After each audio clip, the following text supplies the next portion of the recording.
¿Cómo tú puedes, en el nombre de Jesucristo, diciendo que estás defendiendo el Evangelio, atacar personas, agredir personas? Claro que no agarras piedras, no das tiro a nadie, porque si no ya irías para la cárcel.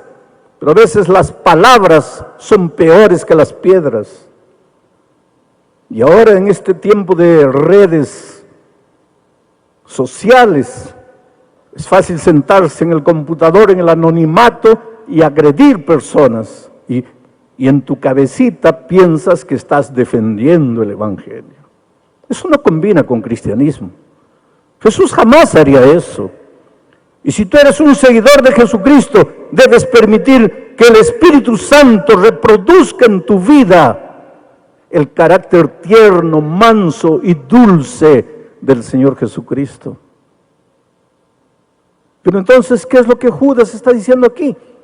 Él dice así: he cambiado el propósito, dice, primero quería hablarles de la salvación, pero he decidido exhortaros que contendáis. Esa palabra contendáis en griego es el verbo epaginosimai, que literalmente quiere decir que agonicéis defendiendo. No que agredáis, sino que agonicéis defendiendo.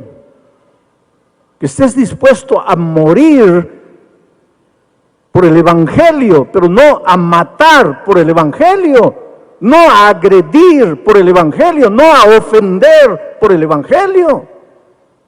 Agonizar defendiendo los valores, los principios del Evangelio, a vivir el Evangelio.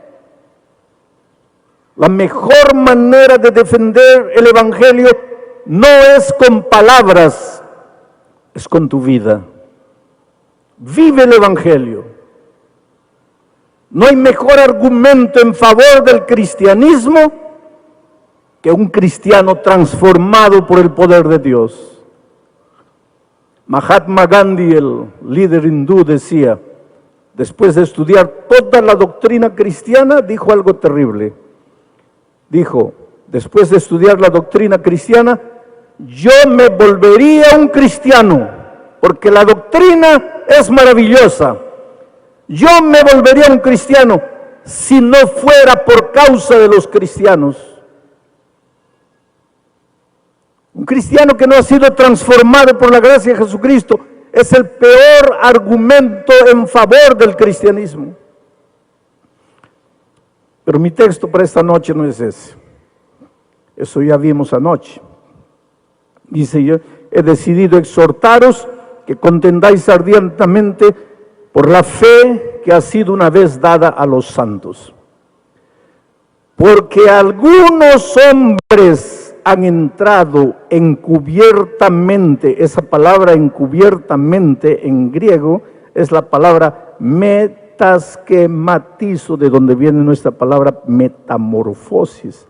Es decir, algunos hombres han entrado, pero entran pareciendo una cosa y se van transformando, se van metamorfoseando, y después se muestran como son, pero entran de mansito, entran como que aceptan el Evangelio, pero de repente comienzan a cambiar, comienzan a metamorfosearse.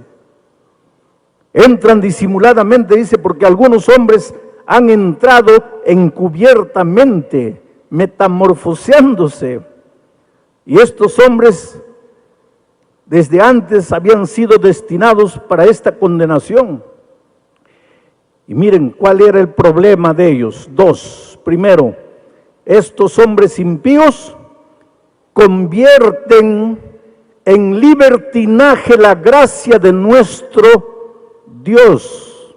Primer problema. Toman la gracia de Jesucristo y la transforman en libertinaje. Y segundo problema, y con este hecho niegan al propio Dios, al único soberano, a nuestro Señor Jesucristo. Vamos a analizar estos dos conceptos de apostasía que comenzaban a entrar en la iglesia. Dice, estos impíos convierten la gracia de Dios en libertinaje. Trata de pensar lo que está diciendo Judas. Estos impíos tratan de convertir la gracia de Dios en libertinaje. Quiere decir que esta gente habla de la gracia. Esta gente predica acerca de la gracia. Esta gente enseña acerca de la gracia. Pero Judas le dice, estos impíos. ¿Cómo puede alguien que cree en la gracia ser impío? ¿Cómo puede alguien que predica, que enseña, que canta sobre la gracia ser impío? Pero es lo que Judas dice. ¿Y por qué los llama impíos? La raíz de impío, malo, malvado, pero que entra disfrazado a las filas de la iglesia. Estos impíos toman un tema tan lindo, tan maravilloso como es la gracia de Jesucristo.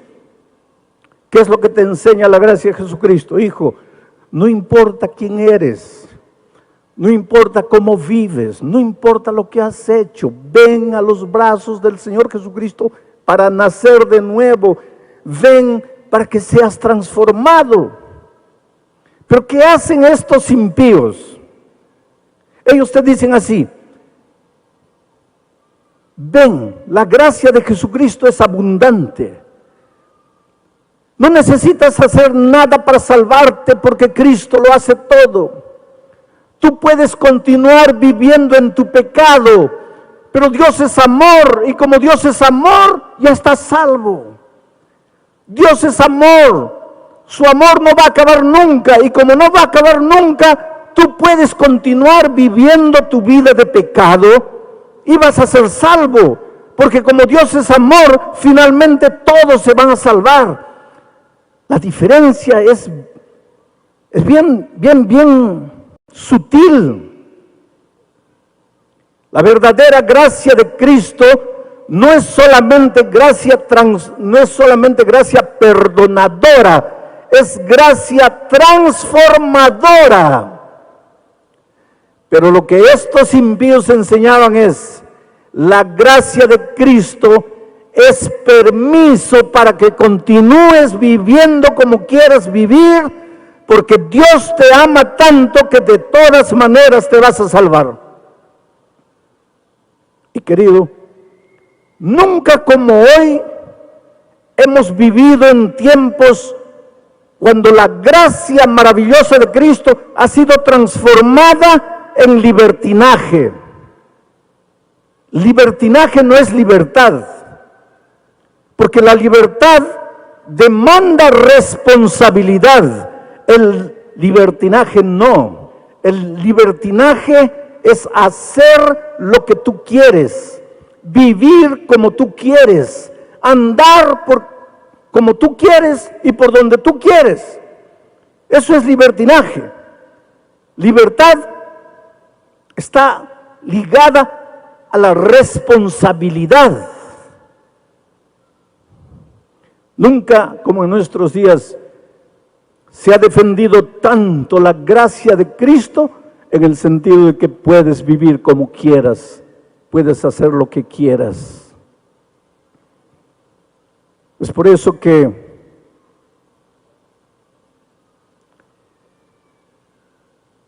un hombre que duerme con otro hombre y no quiere abandonar el camino del pecado, dice que porque Dios es misericordioso y abundante en gracia, lo va a aceptar en su pecado. Oh, querido, Dios te ama mucho.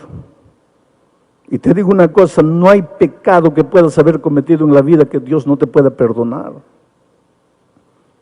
Dios es poderoso. No hay nada en tu vida que Dios no pueda transformar. Puedes venir a Él, leproso, inmundo, sucio, caer a sus brazos, pero su poder, su gracia, su amor te transforma. No te deja como estás. Pero una de las apostasías que estaba entrando a la iglesia en los tiempos de Judas es el hecho de que no te preocupes con tu vida, porque Dios te ama, porque su gracia es abundante. Y en los tiempos de Cristo, para eso había que hacer una cosa. En los tiempos de Judas, para eso había que hacer una cosa. Había que sacar de la Biblia el concepto de la ley. ¿Sabes qué? En la iglesia primitiva habían dos problemas con relación a la ley. Primer problema, los judaizantes. Los judaizantes enseñaban que tenías que guardar la ley para salvarte. Un error, una apostasía. Saca de tu cabecita la idea de que tienes que guardar mandamientos para salvarte, querido. Saca de tu cabeza la idea de que tienes que cumplir la ley al pie de la letra para salvarte. Porque si tienes que cumplir la ley para salvarte, entonces la salvación no es por gracia, es por obras. La justicia no es de Cristo, es tu justicia humana, trapo de inmundicia. Pero los judaizantes en la iglesia primitiva venían y enseñaban, decían, no, hay que cumplir la ley al pie de la letra para salvarse. Pablo fue un defensor de la gracia de Cristo. Pablo se levanta como el apóstol de la gracia para decir, no necesitas hacer nada para salvarte, solo tienes que creer, solo tienes que aceptar, solo tienes que rendirte, solo tienes que entregarte. La salvación no es por lo que haces, no es porque te portas bien, no es porque cumples mandamientos, no es porque cumples la ley. La salvación es únicamente por la gracia de Cristo. Pero entonces aparece el otro ramo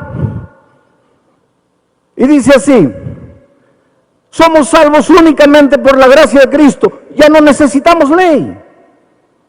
La ley fue ya para el tiempo del Antiguo Testamento. Hoy en el Nuevo Testamento ya no necesitamos ley porque somos salvos por la gracia de Cristo.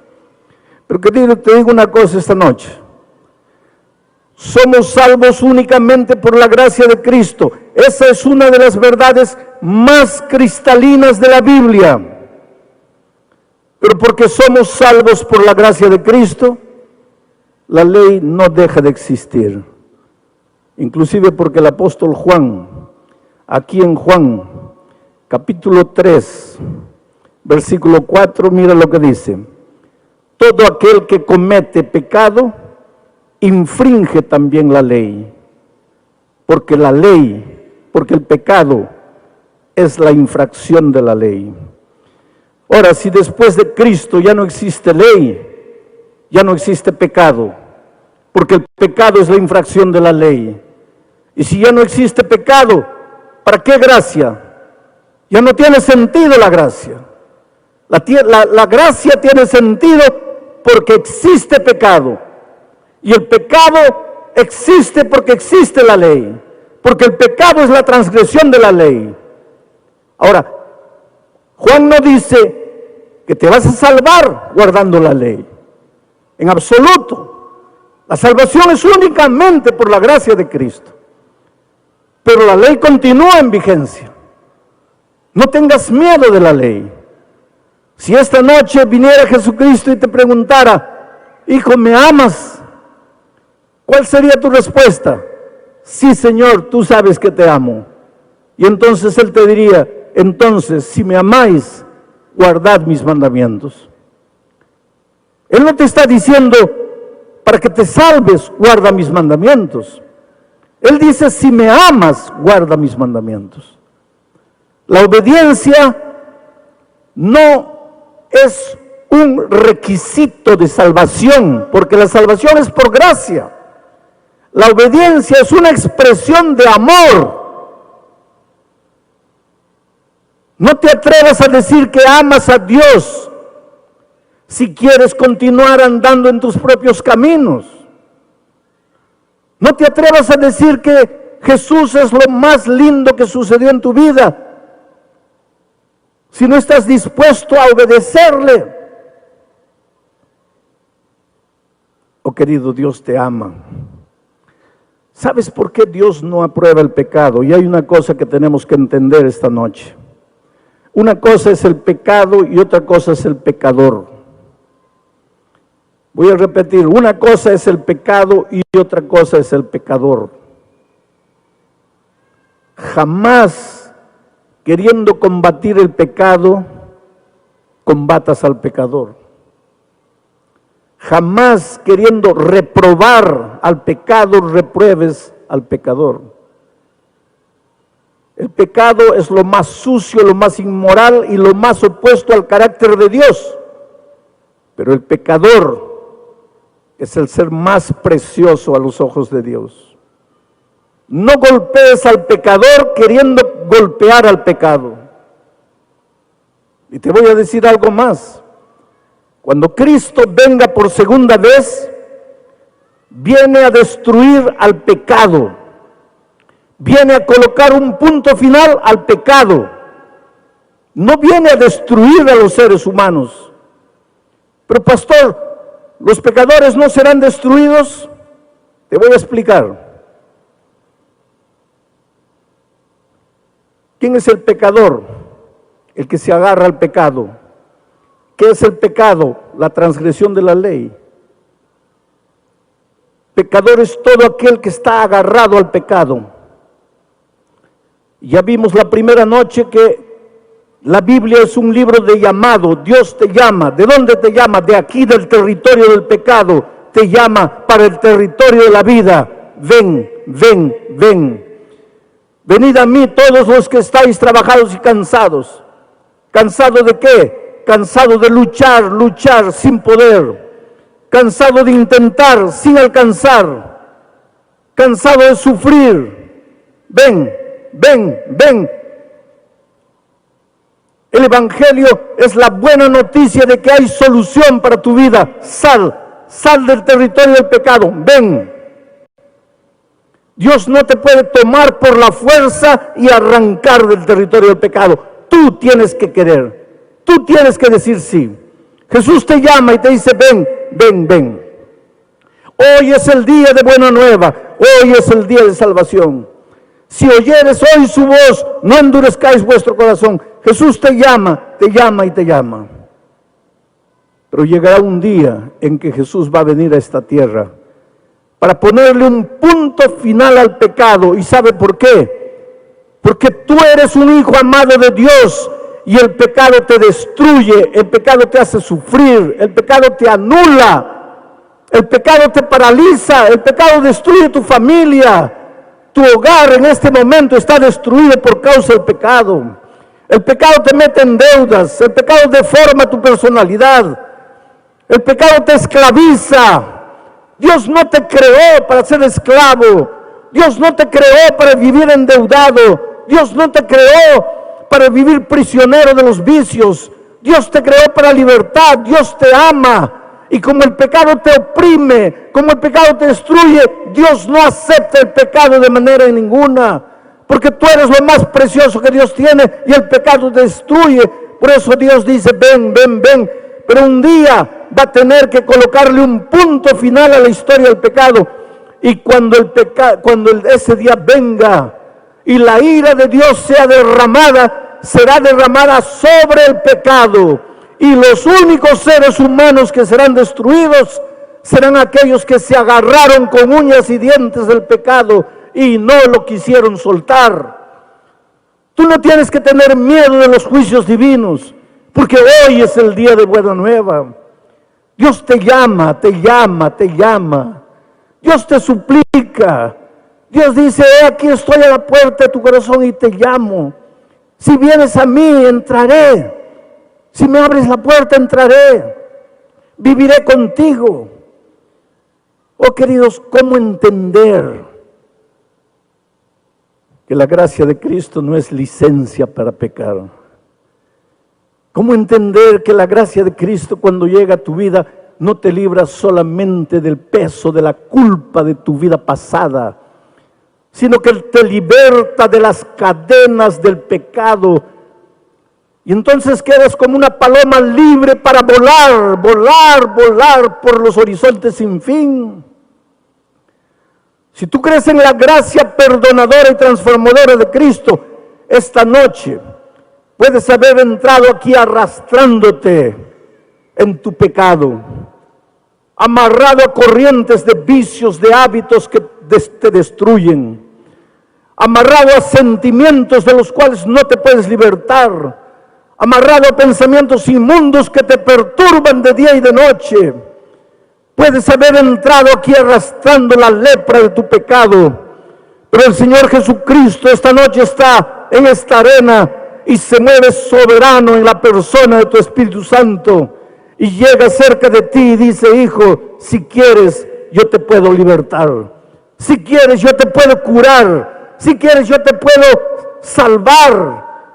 Déjate salvarte, deja de correr, deja de huir, deja de esconderte. Hoy es el día de buena nueva. Hoy es el día de salvación. En Santa Cruz de la Sierra, hace muchos años atrás, dirigí una campaña de evangelismo en el Coliseo Deportivo de esa ciudad. Al final hice una invitación y dije: ¿cuántos quieren entregarle el corazón a Jesucristo? Y un ebrio vino por el corredor central. Estaba completamente ebrio porque él venía, pero venía tambaleándose. Y toda la gente se reía porque seguramente pensaba: ese pobre ebrio no sabe lo que está haciendo. Pero él vino así, ebrio, porque esa noche yo dije: ven a Jesús. Estás drogado, ven trayéndole tu drogadicción. Eres víctima de algún vicio, ven trayéndole tu vicio. No puedes sacar de tu corazón el odio, ven trayéndole tu odio. Ven a Jesucristo como estás. Recibe la gracia perdonadora, pero también recibirás la gracia transformadora. Ven a Jesucristo como estás. Y ese borracho creyó y fue allá tambaleando. Llegó aquí adelante y comenzó a llorar, llorar, llorar. Pues todos los ebrios lloran, eso no es novedad. Mucha gente llegó aquella noche al llamado, mucha gente. A la noche siguiente yo dije: los que han venido anoche ya no se levanten hoy. ¿Cuántos quieren entregar el corazón a Jesús? Y la primera persona que se levantó fue de nuevo el ebrio y vino todo tambaleando por el corredor. Y ahora sí la gente comenzó a reír, porque pensaban: está viendo, no sabe nada, no se da cuenta de nada, no entiende nada. El pastor dijo: los que se han levantado anoche ya no vengan, y él ya se levantó anoche. La tercera noche dije: ¿cuántos quieren aceptar a Jesús esta noche? Los que se han levantado las otras noches no vengan. Y pensé: el ebrio se va a levantar, pero el ebrio no apareció. No apareció la cuarta noche, ni la quinta, ni la sexta noche. La penúltima noche apareció. Yo dije: ¿cuántos quieren aceptar el bautismo para nacer de nuevo en Cristo Jesús? Y la primera persona que vino adelante fue un hombre, pantalón jeans, camisa blanca, bien bañado. No parecía el ebrio, porque el ebrio era un pordiosero, sucio, inmundo, barba larga, cabello largo, olía mal. Yo me di cuenta porque las personas llegaban a su lado y se apartaban, no podían soportar el olor. Pero ahora estaba bien bañado, se notaba que se había echado gel en el cabello. Y aquí adelante lloraba y lloraba y lloraba. Yo le dije: creo que te conozco. Y él dijo: sí, pastor, el borracho, el ebrio soy yo. Pero ya no estaba ebrio. Esa noche fui al camarín y cuando ya salía para el hotel, lo encontré en el corredor llorando. Le pregunté: ¿por qué lloras? Y él me dijo: mire, es que yo quería bautizarme esta noche, pero los hermanos no quieren. ¿Y por qué no quieren? Porque dice que yo al comienzo de la semana estaba borracho y ¿cómo me voy a bautizar ahora? Me han pedido que espere un poco. Y está bien, pastor, yo voy a esperar. Pero si ellos conocieran mi historia, ellos no me pedirían que espere. ¿Y cuál es tu historia? Y él me contó.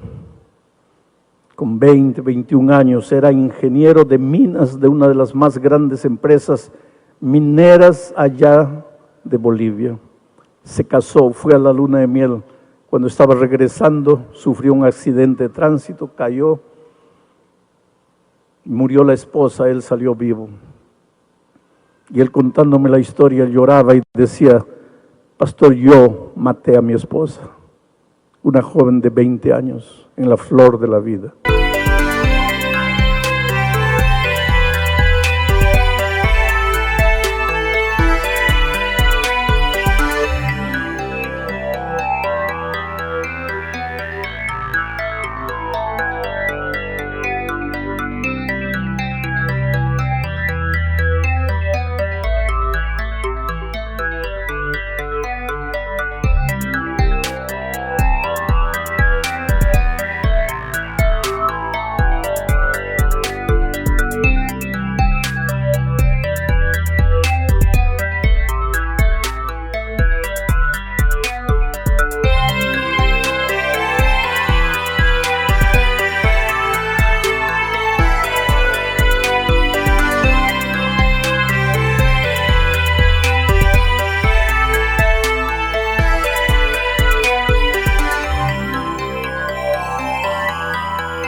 Le dije: no, me estás diciendo que fue un accidente. Sí, pastor, pero quien tenía que morir era yo, quien estaba manejando el carro era yo. ¿Por qué salí vivo? ¿Por qué ella murió? Y él me dice: en ese tiempo yo no conocía a Jesucristo.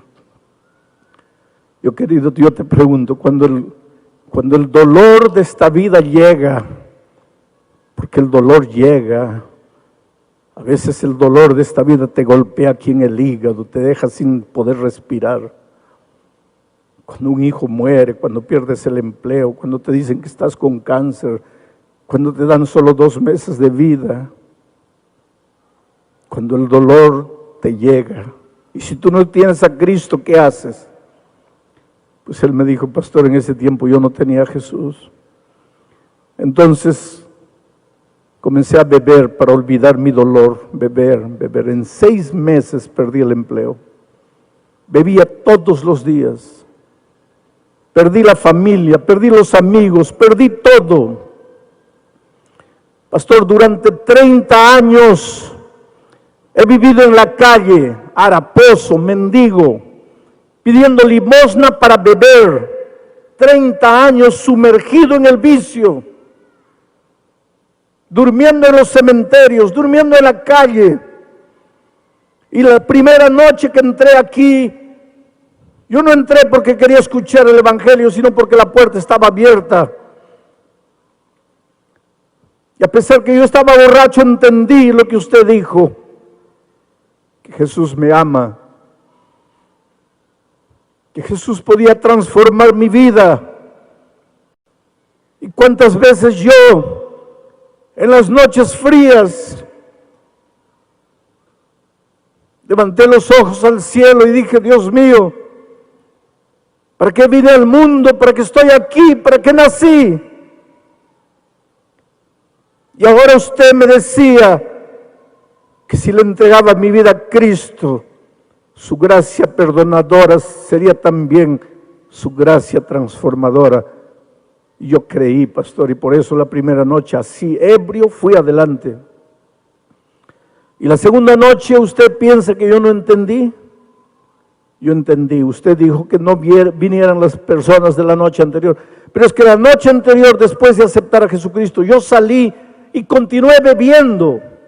Entonces la siguiente noche dije: mi decisión de ayer ya no sirvió, me voy a entregar de nuevo. Por eso vine, aunque la gente no entendía y se reía de mí. Pero esa noche salí y ya no bebí. Y pastor, hoy está completando 5 días, después de 30 años que he bebido todos los días. Hoy completo 5 días sin colocar una gota de alcohol en mi boca. Eso es un milagro. Yo te digo una cosa, querido, Eso es un milagro. La vida cristiana está hecha de milagros. Mientras estés prisionero del pecado, justificando tu pecado, explicando tu pecado, tratando de driblear la palabra de Dios, mientras estés tratando de esconderte en tus propios argumentos, no eres feliz, no tienes paz en el corazón. Necesitas rendirte, necesitas entregarte. Hoy es el día de buena nueva, hoy es el día de salvación. Y ese hombre se entregó y quería bautizarse, y los hermanos le dijeron: no puedes bautizarte porque hace 5 días.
Estabas borracho.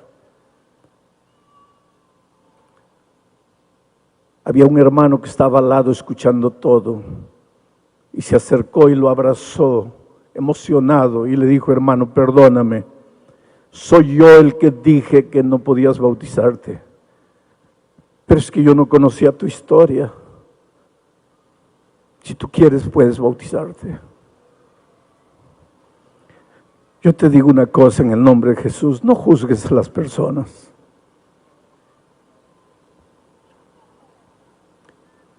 Tú sabes que ninguna mujer nace prostituta.